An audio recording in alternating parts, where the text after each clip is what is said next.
বৈষম্য বিরোধী ছাত্র আন্দোলন চলাকালে প্রতিরক্ষা গোয়েন্দা মহাপরিদপ্তরের আয়নাঘরে আটক রাখা হয়েছিল নাহিদ ইসলাম ও আসিফ মাহমুদ সজীব ভূঁইয়াকে।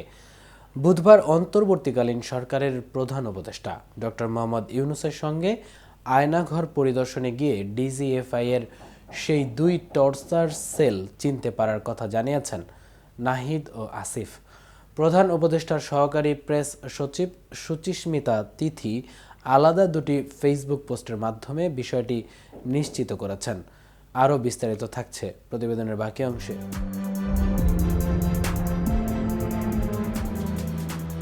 উপদেষ্টা আসিফ মাহমুদের ছবি শেয়ার করে সুচিস্মিতা তিথি লিখেছেন, জুলাইয়ে বৈষম্য বিরোধী ছাত্র আন্দোলনের সময় নাহিদ ও আসিফকে সাদা পোশাকে তুলে নেওয়ার পর ডিজিএফআই এর এই টর্চার সেলে রাখা হয়েছিল। আজ সেখানে পরিদর্শনে গিয়ে কক্ষটি চিনতে পেরেছেন তিনি।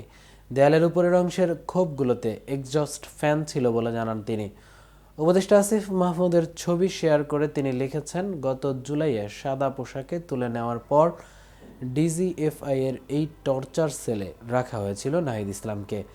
আজ সেখানে পরিদর্শনে গিয়ে কক্ষটি আইডেন্টিফাই করেন নাহিদ। এদিকে আয়নাঘর পরিদর্শনের পর নাহিদ ইসলাম সাংবাদিকদের জানান, তাকে যে কক্ষে আটকে রাখা হয়েছিল সেই কক্ষের একপাশে টয়লেট হিসেবে একটি বেসিনের মতো ছিল। ৫ আগস্টের পর এই সেলগুলোর মাঝের দেয়াল ভেঙে ফেলা হয়, দেয়াল রং করা হয়। আয়নাঘর পরিদর্শনের পর আসিফ মাহমুদ জানান, তাকে যে কক্ষে আটক করা হয়েছিল সেই কক্ষের দেয়ালের উপর অংশের খোপগুলোতে এক্সজস্ট ফ্যান ছিল, এখন নেই। আসিফ আরও জানান, তিনি দেয়াল দেখে কক্ষটিকে চিনতে পেরেছেন। কক্ষটি আগে অনেক ছোট ছিল, এখন মাঝের দেয়াল ভেঙে বড় করা হয়েছে।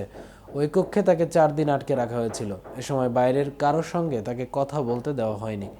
টয়লেট ছিল কক্ষের বাইরে এবং তাকে চোখ বেঁধে টয়লেটে নিয়ে যাওয়া হতো।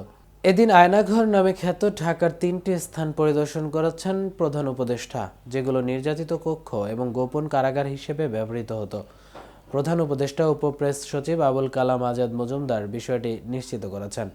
এর আগে গত 19 জানুয়ারি আয়নাঘর পরিদর্শন করতে যাওয়ার ইচ্ছা প্রকাশ করেছিলেন মোহাম্মদ ইউনূস।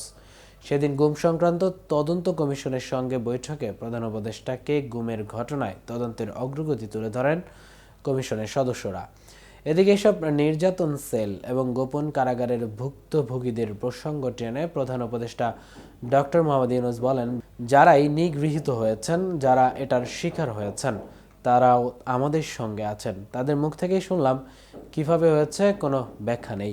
বিনা কারণে রাস্তা থেকে উঠিয়ে আনা হলো, বিনা দোষী কতগুলো সাক্ষী তৈরি করে কোনো একটা ঘটনায় ঢুকিয়ে দিয়ে বলা হলো তুমি সন্ত্রাসী, তুমি জঙ্গি। এগুলো বলে বলে তাকে নিয়ে আসা হয়েছে। এতক্ষণ সাথে ছিলাম আমি মামুনুর রহমান। কেটিভি নিউজের সাথে থাকার জন্য ধন্যবাদ।